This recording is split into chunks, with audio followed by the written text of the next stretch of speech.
सहनाववतु सहनौ भुनक्तु सह वीर्यं करवावहै तेजस्विनावधीतमस्तु मा विद्विषावहै। ॐ शान्ति शान्ति शान्तिः। समस्तजनकल्याणे निरतं करुणामयं नमामि चिन्मयं देवं सद्गुरुं ब्रह्मविद्वरम् सद्गुरुं ब्रह्मविद्वरम्। ॐ श्री चिन्मय सद्गुरवे नमः। ॐ श्री चिन्मय सद्गुरवे नमः। ॐ श्री चिन्मय सद्गुरवे नमः। ॐ श्री चिन्मय सद्गुरवे नमः। ॐ श्री चिन्मय सद्गुरवे नमः। ॐ श्री चिन्मय सद्गुरवे नमः। ॐ श्री चिन्मय सद्गुरवे नमः। ॐ श्री चिन्मय सद्गुरवे नमः। ॐ श्री चिन्मय सद्गुरवे नमः। ॐ श्री चिन्मय सद्गुरवे नमः। ॐ श्री चिन्मय सद्गुरवे नमः। First two verses, 7th chapter. Shri Bhagavanuvāca. Together.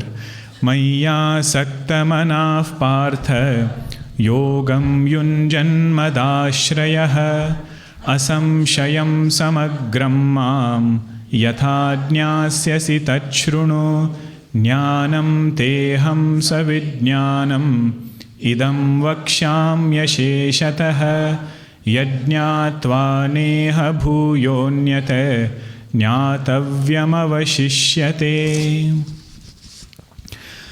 After explaining the topic of Dhyana Yoga, Bhagavan Krishna mentioned one verse towards the end of 6th chapter. Shraddhavan bhajate yo mam same yukta tamo mataha. Out of all the yogis who are meditating, the one who meditates upon me is the one who has known me very well. Yukta tamaha means, loosely translated, the best amongst all yogis. That is this person who meditates upon me. Now, who is this me? Bhagavan says, I will start talking about it from 7th chapter. So you can note down the key topics in 7th chapter so that by the time we finish, we know whether we have covered these topics or not. 7th chapter, it is called as Jnana and Vijnana Yoga. That is the key theme of this chapter. Verse number 1 to 3 is Vedanta's promise and rarity of a seeker. Verse number 1 to 3 is Vedanta's promise and rarity of a seeker. Then verse number 4 through 7 is nature of God. According to Advaita Vedanta, what is Bhagwan's nature? That is verse number 4 through 7. Then 8 through 12 is seeing God as creation or seeing God in creation and meditating upon God in creation. Verse number 8 to 12 is seeing God in creation and meditating upon God in creation. That is elaborated in verse number 8 through 12. 13th verse talks about nature of bondage. If this world is God's creation, or you have to see God in creation, why do we get bound? So that is spoken about in 13th verse, nature of bondage. 14th verse is nature of liberation. How do we come out of it? In fact, the whole 14th chapter, whole 7th chapter is to elaborate 14th verse. Daivi hesha gunamayi mama maya duratyaya mam eva ye prapadyante maya metam tarantite. Bhagavan says, those who hold on to me alone, mam eva, they are freed from this samsara. how to be free from samsara, what is the nature of liberation, that is pointed out in 14th verse. Now 15th through 19th verse, Bhagavan talks about different types of devotees and their types of surrender.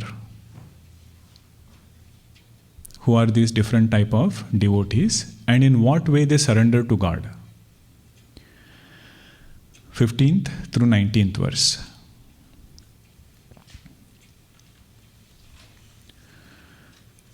Then 20th verse to 23rd verse, Bhagavan talks about devotion to other altars. When we talk about devotion, we see people are devoted to so many altars. Somebody might be devoted to some tree and do so many practices around that tree. If you go to villages and all, that is how their bhakti is. Somebody might be devoted to some kind of a stone. Somebody might have some other devotion. Is it okay to have those kind of devotions? Who gives them results? Do they get results if they have that bhakti? All this topic Bhagavan discusses from 20th verse to 23rd verse. What prompts them to do this? Who gives them result? Whether or not it is the right way to think about devotion. 24th to 26th verse, Bhagavan is talking about higher nature of God. Higher nature of God, that is 24th through 26th. 27 to 28, until when will samsara continue? If we have this question, he is addressing that in 27-28 verse, until when samsara will continue.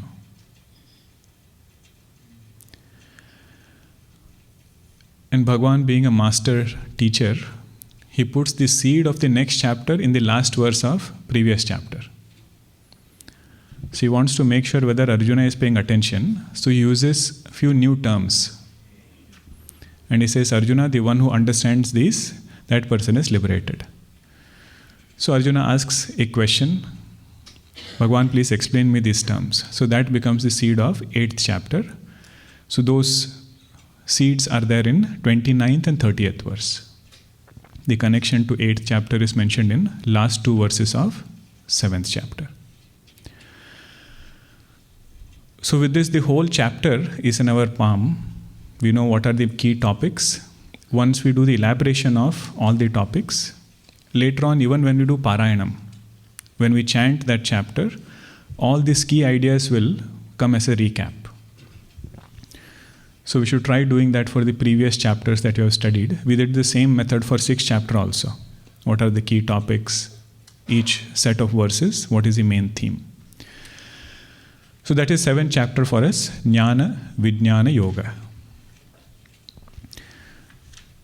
So first verse, Bhagavan said, this devotee is somebody for whom a special thing has happened in his life. What has happened? He has started finding unique love for Bhagavan. His asakti from the world has reduced and asakti towards Bhagavan has increased. Time and again he feels, I should spend more time with God. I should know Him more. He has done so much for me in my life. I want to know more about who is this Bhagavan.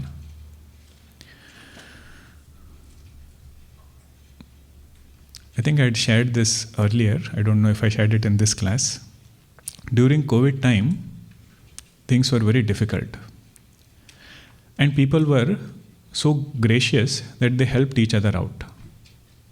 Right? In different ways they were helping. Particularly elders who were there who couldn't step out from the home. Many delivered grocery to them, took care of their needs for weeks together, months together. Imagine you are one of them and somebody comes and drops a bag of groceries, whatever you need, with a note, hope you are doing well. And this happens week after week. you keep seeing that person, you keep seeing that bag, but you don't see who that person is who has kept that bag. Now, after some time, what is the thought that will come in our mind? Who is this person? Week after week he is keeping it, but I don't know his name, I don't know who he is. So naturally the thought will be to know more about that person. Like that, when we sit down and analyze our life, Bhagwan has kept several bags like that. In terms of results, whatever we wanted, several things we have prayed, several things we have gotten. The one who gives importance to good things that have happened to him starts thinking, I want to know who made it possible. If we don't give importance, then it seems it was meant to happen. But the moment we give importance and we say it cannot happen randomly, if this thing has come true, I had no idea how it will come true, but if it has, somebody has been keeping that bag in my life. That desire which comes to know God more sincerely, that is called as Maya Sakta Manaha. That is one thing which has happened. He doesn't want to know too many things of this world now. He wants to know Bhagavan. At the same time, he has Ashraya Buddhi in Bhagavan. Mahi Asakta Manaha, and last word is Mad Ashraya. Means he understands the power of the Lord and he says, I can take shelter in that power. I can seek my Ashraya in the grace and power of Bhagavan. Madhusudana Saraswati ji writes, there might be a person working for a king, taking Ashraya in the king, but his Asakti is in family. His Asakti is not in the king. What is the uniqueness of this person? His Ashraya and Asakti is in the same place. He wants Bhagavan and he is seeking Ashraya in Bhagavan. And the third thing is Yogam Yunjan. Constantly he is striving to turn his mind within. Constantly he is striving to unite his mind with the self. That is called as Yogam Yunjan.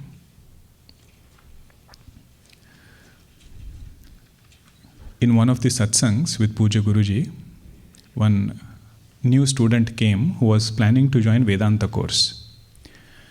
She was asking Guruji, please tell me some advice by which I can benefit the most from this course. I have come out from my job. Now 2 years I want to make sure that I get the most out of this course. Guruji's answer was this verse. He said, when you study for 2 years, if you want the most from the course, make sure that your asakti is God. And the support that you take is Bhagavan. And constantly you are striving to connect mind with the truth. And Bhagavan says, if somebody does this, he says, Arjuna, if you have these 3 qualities, asamshayam samagram mam, yathajñasasi tachrunu.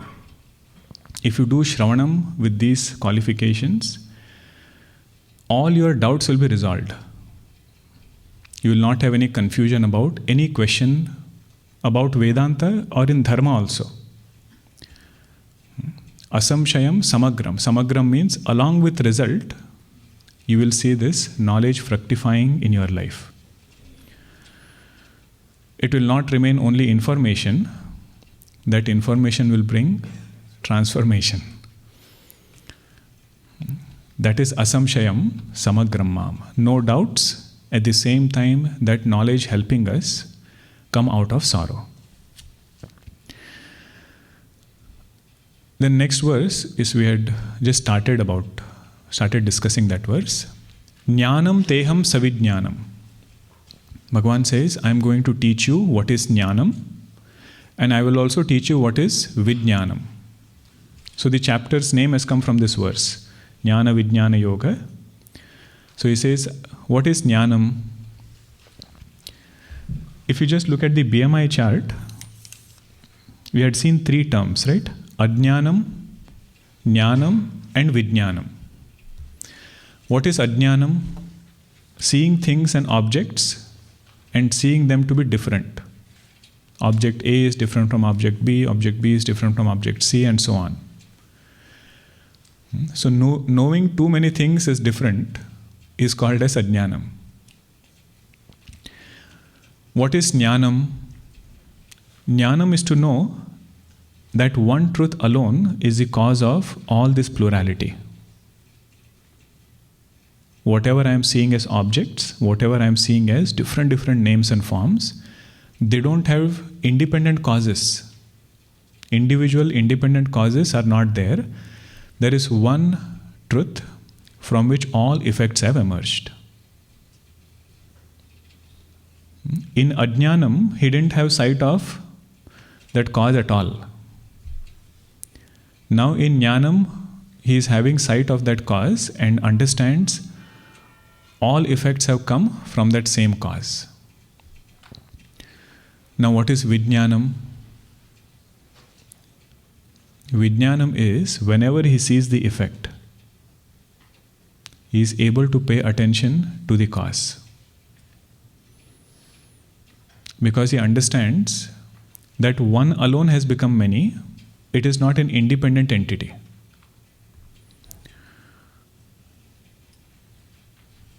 Okay, one example is easier to understand this. Same example, a rope snake.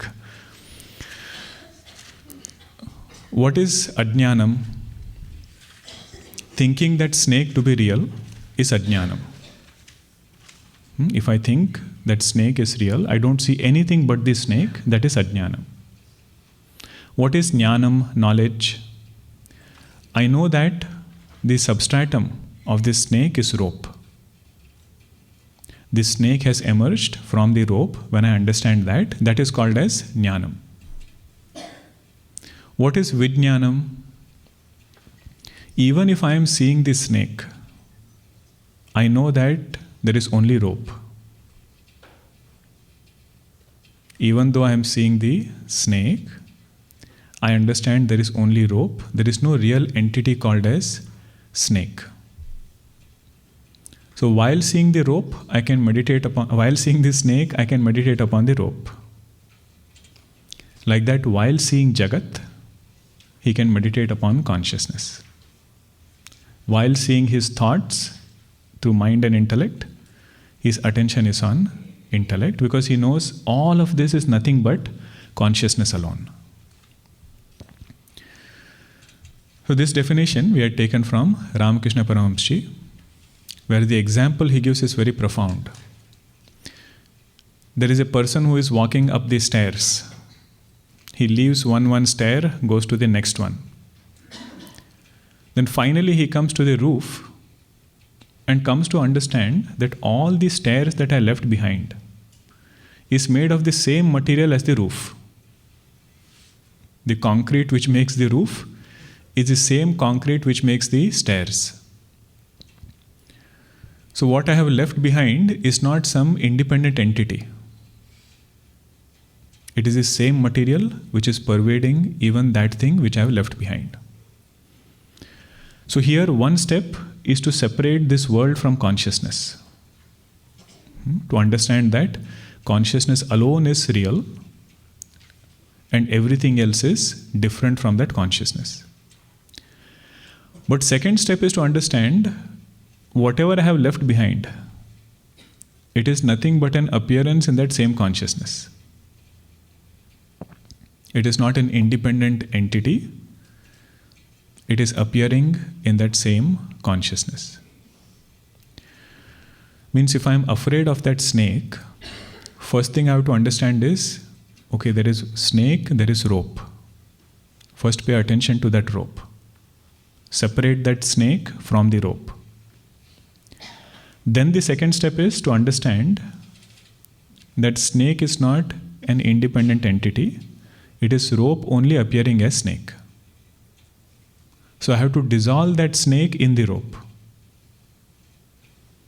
The Sanskrit word for this is vivichya and pravilapya. Vivichya means to separate.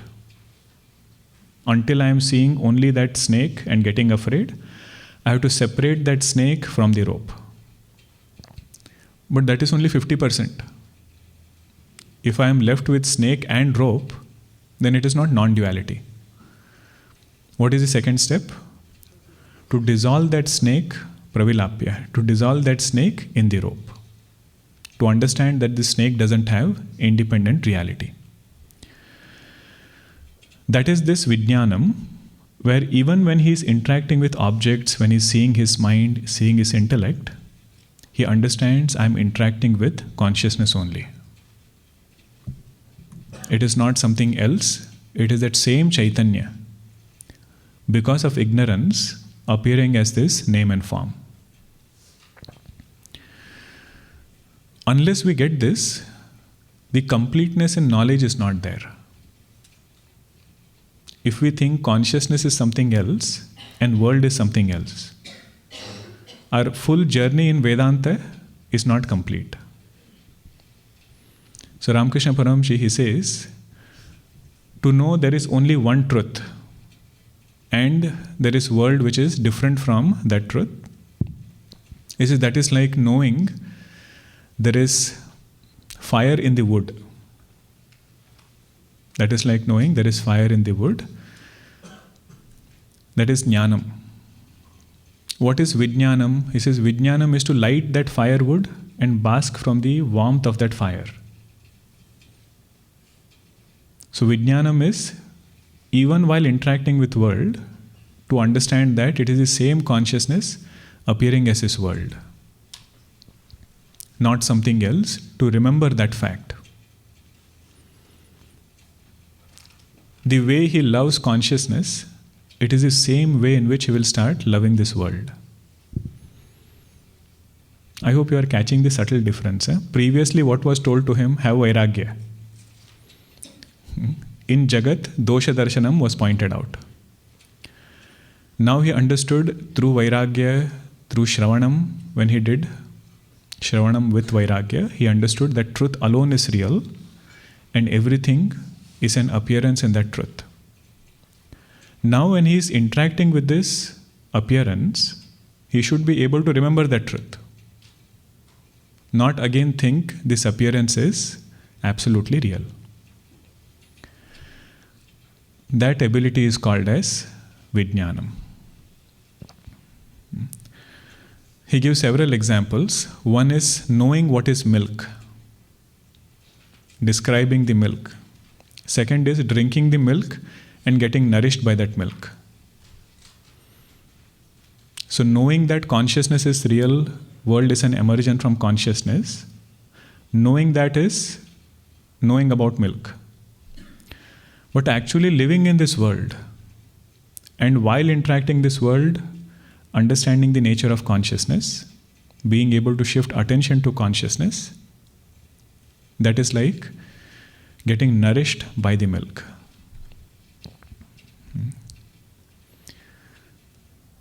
Describing the milk, drinking and getting nourished by the milk.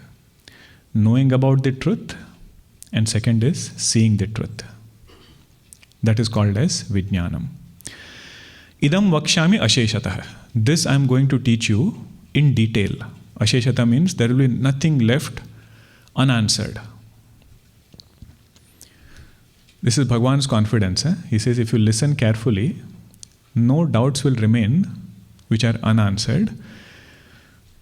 Because Vedanta wants us to be independent. Their teaching will be so thorough that whenever we want any perspective in life, we should be able to go to Bhagavad Geeta and get the right perspective for us. Idam vakshami asheshatah, along with sadhana, along with what all things are needed to gain this truth, Jnana Vijnana, Bhagwan Krishna tells, I will explain everything in detail. Next line is the Phalashruti of Vedanta, entire Vedanta. Phalashruti means result. Yad jnatva neha bhuyonyat Jnatavyam avashishyate.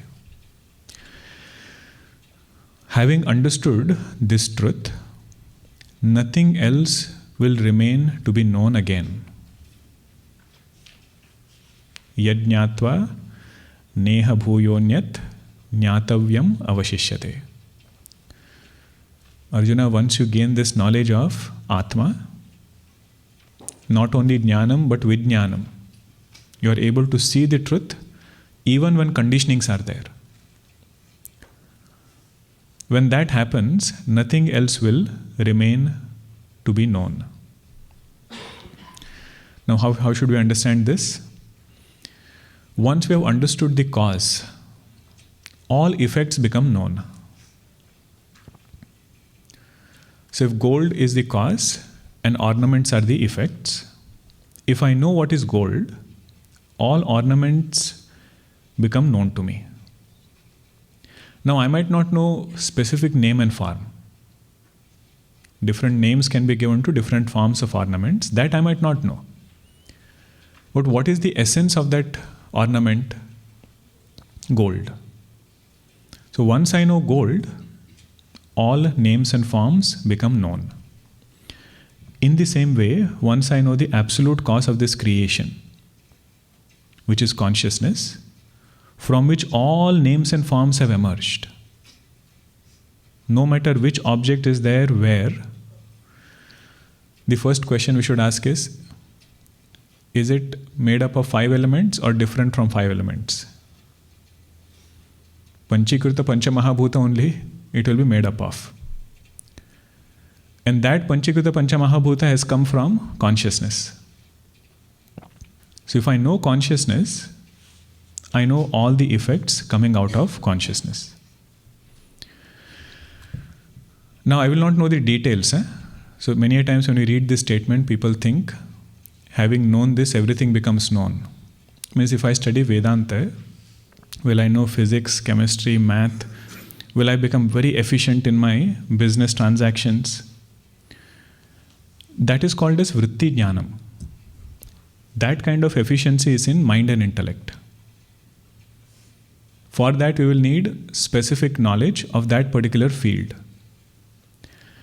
When it is said, Yajñātva neha bhuyonyat jnātavyam avashishyate, Bhagavan is talking about consciousness, not specific knowledge which takes place in the mind.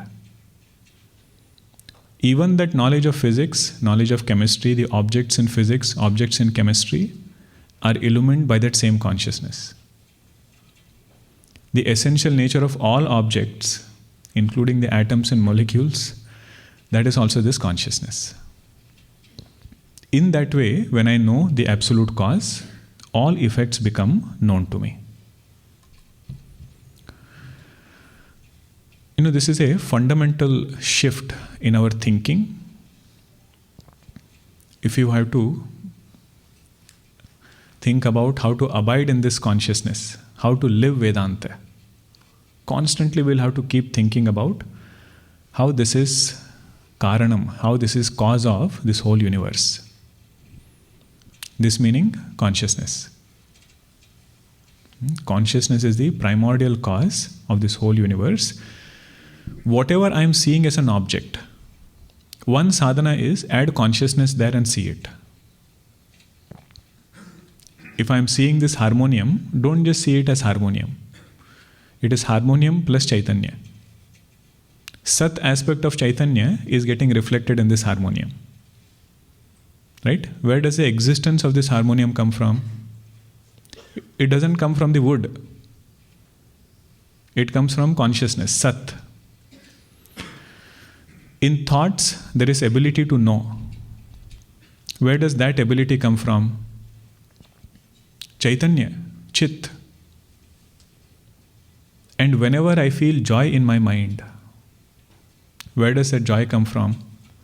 Same Ananda, pure consciousness, which is of the nature of Sat, Chit, Ananda. In Drigdrisha Viveka, this is called as open-eyed meditation. When we see beautiful mountains, rivers, trees and all, one thing is just to appreciate the beauty. But in those things, we can also shift attention to existence. On the canvas of Sat, this painting of creation is made by Bhagavan. So it is not only name and form, there is an underlying substratum which is of the nature of existence. And mind which turns towards it, that is the greatest purification which can happen to that mind. Pilgrimage place, when we go, mind becomes pure. That is called as Thavara Tirtha. Fixed place where you go, you feel your mind has become pure, you come back. When we meet Santa Mahatmas, they are called as Jangama Tirtha. Moving places of pilgrimage, our mind becomes pure, we feel purity when we have their darshan. Another source of Tirtha is within us. That is this Sat. The moment mind turned towards it, that is called as Swatma Tirtha. Mind realizes I am nothing in front of this Sat. My existence depends upon this Sat. Having known that, nothing else remains to be known. Yad jnatva neha bhuyonyat jnatavyam avashishyate. So you can take any example. Gold example you can take. Clay and pot example you can take. If I know the clay, there might be any name and form of that clay, nothing remains unknown. Once I know the water, there might be a small wave, there might be a big wave, there might be a surfing wave, there might be foam. Whatever is there is nothing but water. In the same way, that consciousness, once that becomes known to me, and I understand that consciousness as Jagat Karanam, there is nothing in this world which remains unknown. Now, who is that person who will come to seek this knowledge? Who wants this knowledge? Bhagavan gives from his side, his opinion. Manushyanam sahasreshu kaschid siddhaye yatatam siddhanam kaschinmam vetti tatvatah manushyanam sahasreshu kaschid siddhaye yatatam siddhanam kaschinmam vetti tatvatah. Bhagavan is telling Arjuna to get such kind of a quest, to know that primordial cause of creation, that one truth from which this whole universe has emerged. Not everybody is interested. Manushyanam sahasreshu. Out of thousands of people, kaschid yatati. Some rare one gets this desire to know. Why am I here? What is this world? Why am I doing what am I doing? What is the end result of this journey that I am set out to walk? Deha yatra, we know how it goes. Asti jayate vardate viparinamate apakshyate vinashyati. He says this happens for all jivas. But if I have a human birth, what is the purpose of my life? The one who discovers that purpose, to know Sat, to know this truth, Bhagavan says that is one in thousands of people. One who has a genuine inquiry, genuine restlessness to know the truth. Manushyanam sahasreshu kaschid yatati. One rare one strives for it. Siddhaye yatati. Siddhaye means he is not doing a casual inquiry. He has found a path and is willing to put forth effort to purify his mind. Do Shravanam, do Mananam, do Nididhyasanam. To attain that truth, he is willing to put forth tangible, he is willing to take tangible steps. Sometimes we have desire for many things, but it doesn't translate into anything tangible. Somebody might say, I want to learn music. And we might keep this desire for 5-10 years. I want to learn music, I want to learn music.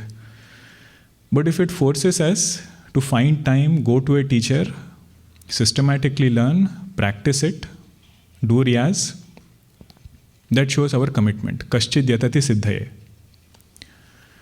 Like that, on the spiritual path, there are very few who feel this need. And having felt this need, they actually start walking on the path of sadhana. See, sadhana also many people do. But not everybody does sadhana to attain God. Sadhana can be done to attain world also. But this person is that rare one who is doing sadhana and tapasya to attain Bhagavan. Kaschid yatati siddhaye.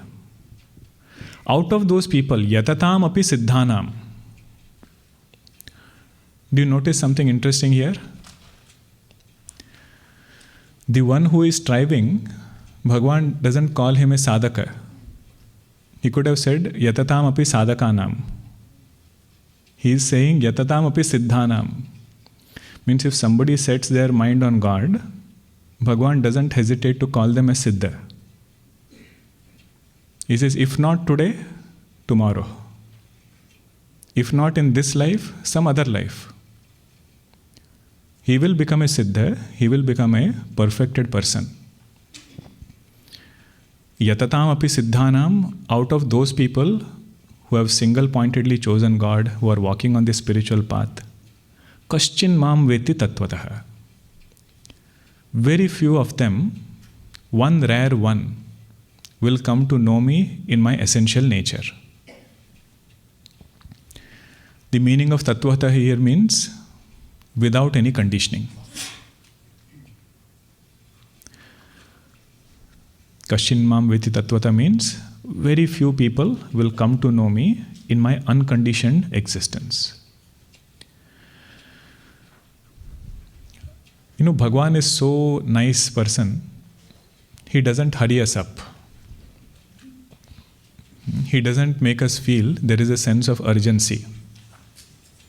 Even if we keep ignoring him, he will be very calm and quiet. Other things, if we ignore, we will face consequences. Our water connection bill, if you keep ignoring it for some time, at some point they will cut. But see, Bhagavan, whatever we have received from him, it has not changed whether we seek God or we thank God or whatever we do to Bhagavan.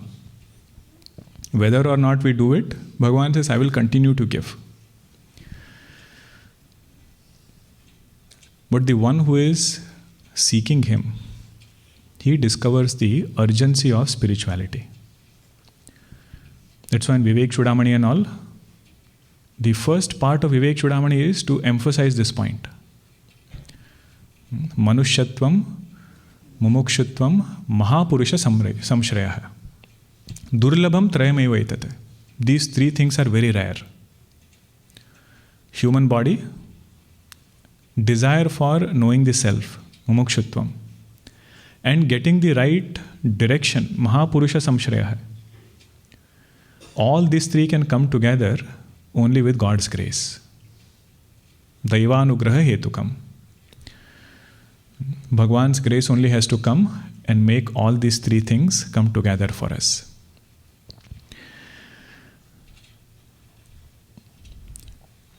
Now, having given this introduction about what is the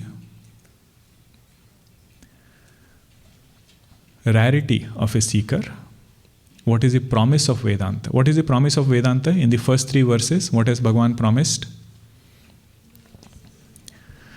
Yajñātva neha bhuyonyat jñātavyam avashishyate.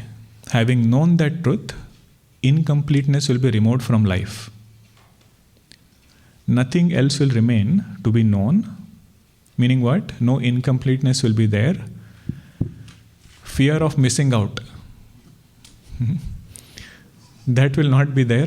FOMO will not be there about anything. Because that contentment has come through knowing the self. That is the promise of Vedanta. So if somebody wants a litmus test, have I got this truth? Have I reached that point? The question to ask ourselves is, has contentment come within? Or do I feel something is unattained still?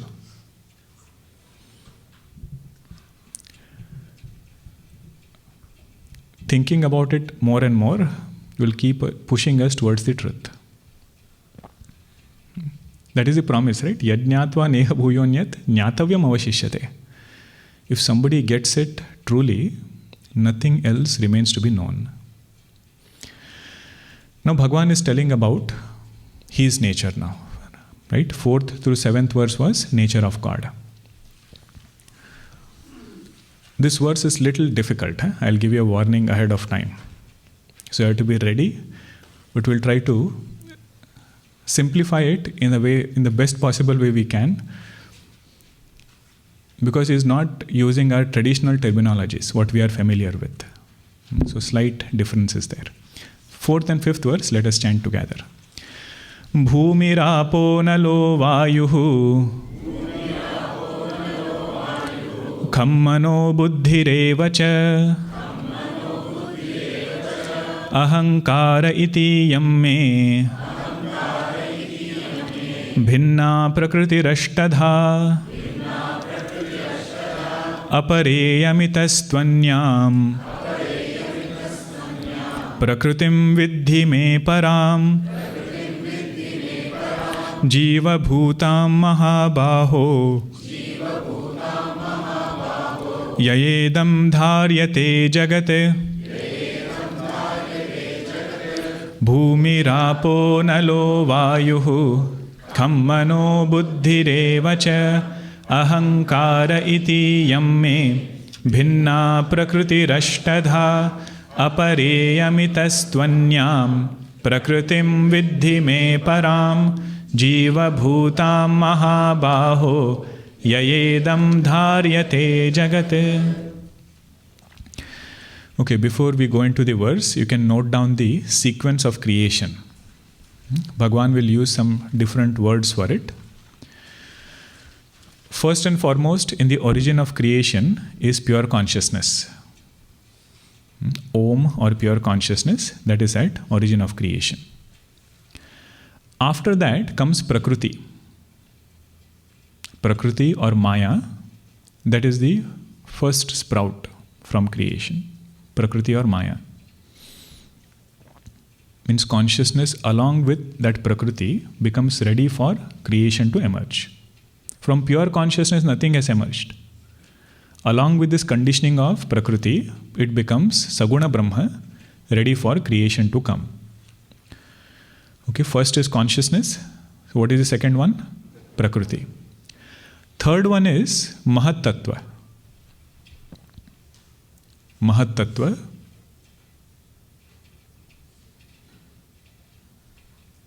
Otherwise known as Hiranyagarbha.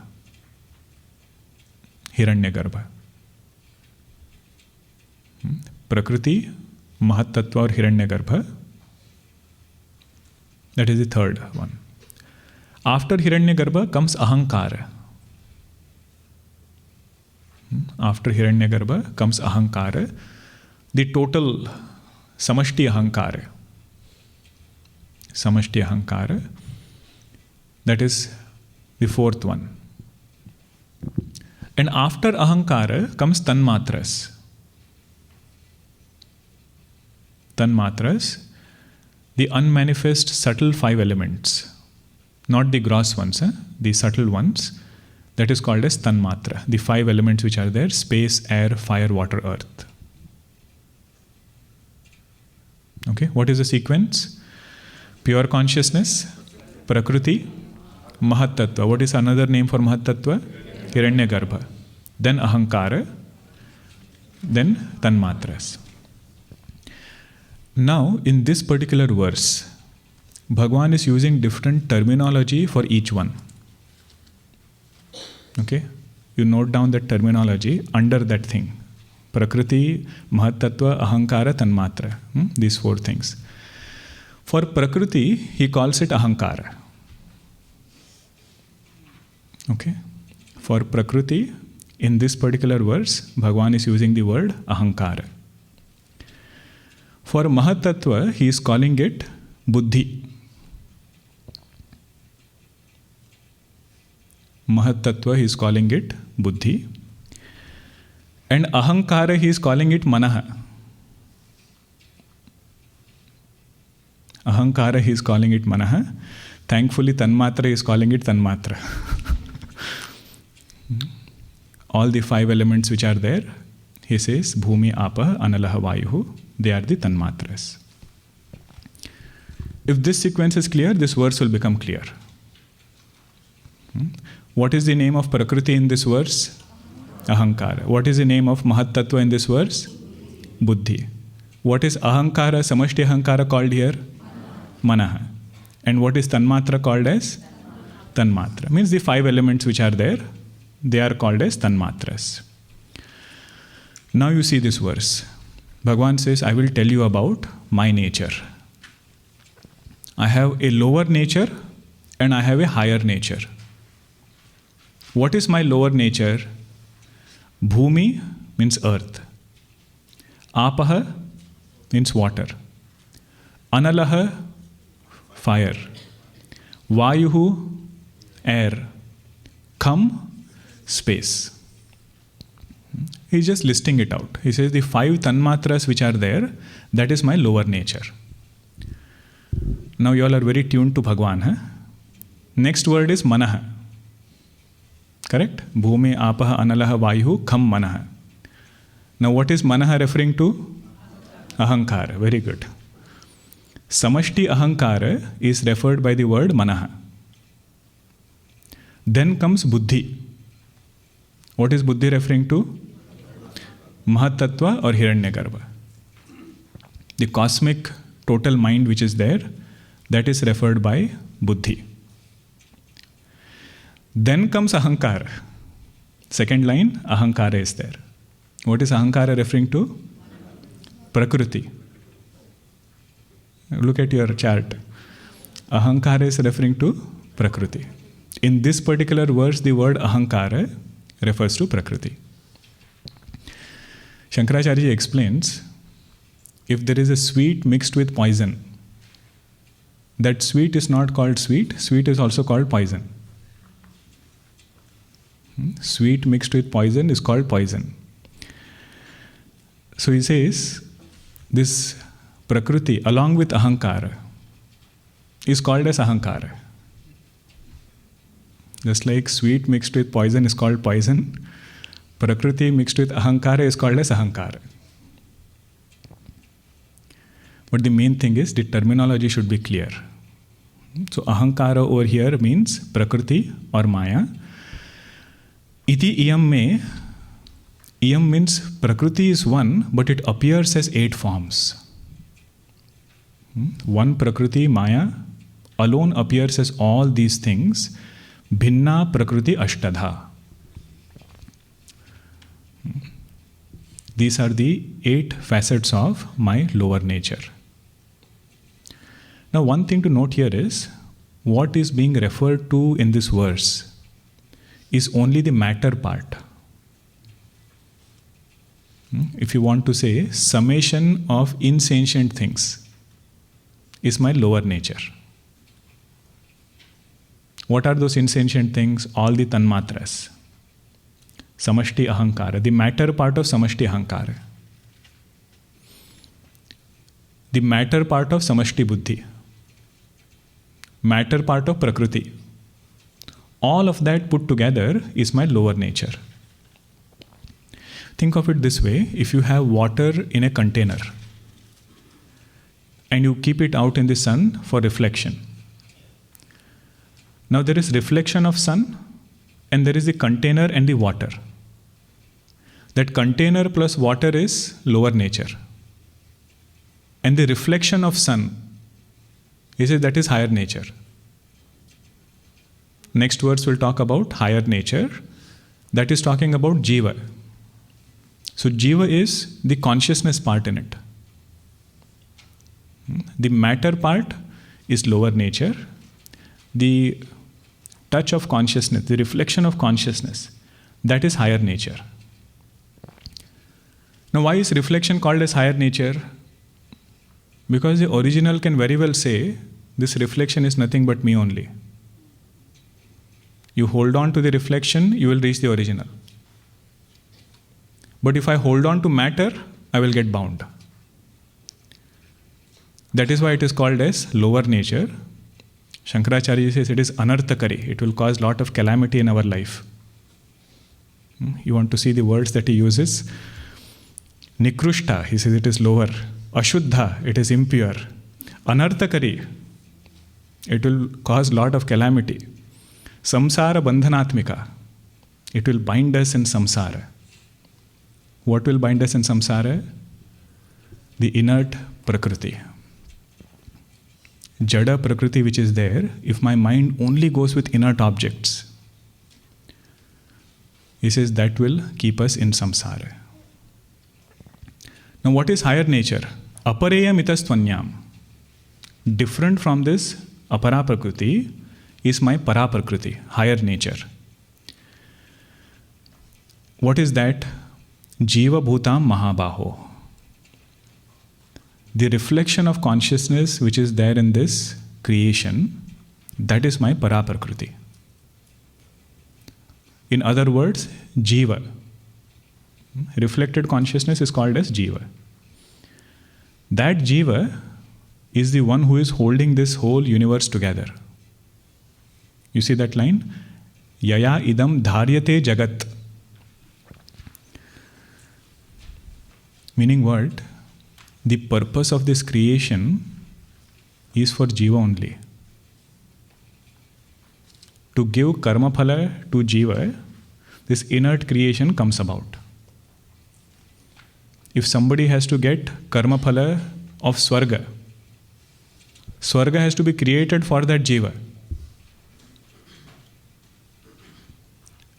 So in that way, this para prakriti, jiva who is there, he is holding this whole universe together.